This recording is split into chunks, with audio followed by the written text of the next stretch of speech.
Axabul layliin itti guur. Nama qoraan harkaan bu'u ibartanii tumi. Dukkanaan nama qoraan isa soolloo sin fuudha, isa gogaa sin fuudha. Ennaa gana nama gargar baasu inni kun hin boba'u, inni kun hin boba'u, inni kun hin boba'u, inni kun hin boba'u.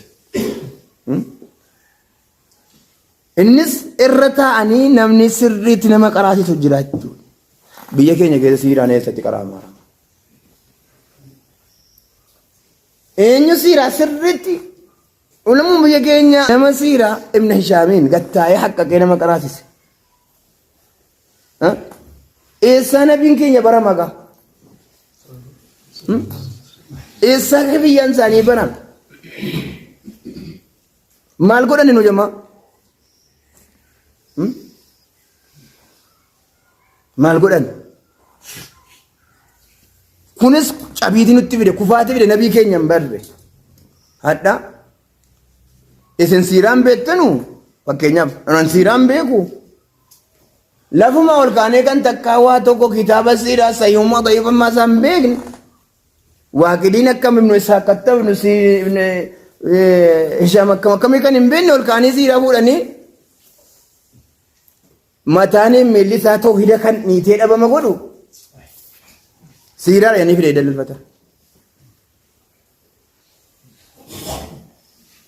Jaricha baalgaara ta'u hidaatu siiraa keessa keenyaan fuudhanii hadha nuti dalilfata. Namni da'ii fayidee harkatti qabaaru hin jiru. Maalish inni nu da'ii ta'e hin beeku. Silaa waan fokkuunaa isaa wabbichumtaa isaa aaru sun. Siiraan nabii keenya jedhee fuudhee wallu. Hal taarifuun waaqidii.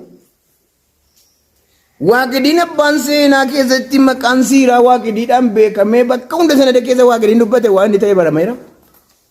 Waan inni qabu. Siiraa keessatti waaqidii jedhee. Kanaaf siira amma abbaa diinii nuu fide baruudhaan nana kan ari'ataa. Abbumti diinii nuu fide rasuula rabbii haa isaan baasamuu qaba siiraan isaanii. Muluu siiraa qaraara innaan raadiyoonii abbaan barbaade gad oofee innaan siiraa jettanii zimmataa jala keettanii bultanii. Isuma nu fayyadatan wallaahi siiraa soobaa fayyi. Eege maal lama na haasofsiiftan siiraa yamee karraa salguulii ol ka'ee maal moto ka'ee siiraa soobaa. Warra baasii irra ga'e gaafadhaa.